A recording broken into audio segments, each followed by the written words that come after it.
નમસ્કાર મિત્રો, વિવેક કુકબુક રેસીપીમાં સ્વાગત છે. આજે આપણે બનાવીશું રસાવાળા બટેકાનું શાક.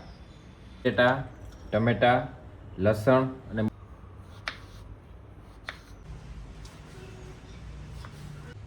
હવે આપણે શાકનો વઘાર કરી લઈશું. પહેલાં તેલ નાખશું. હવે આપણું તેલ આવી ગયું છે. હવે પહેલાં રાઈ નાખી દઈશું.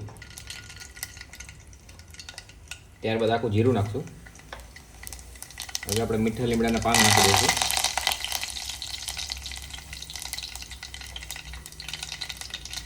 હવે હળદર નાખશું. હિંગ એડ કરશું. હવે આપણું કાપેલું લસણ નાખી દઈશું. આપણું લસણ પાકી ગયું છે. હવે આપણે એમાં બટેટા નાખી દઈશું. હવે આપણે આમાં ટમેટા એડ કરી દઈશું.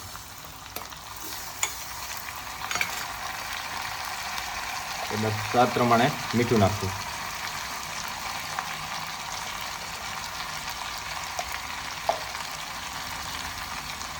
ધાણા જીરું એડ કરશું.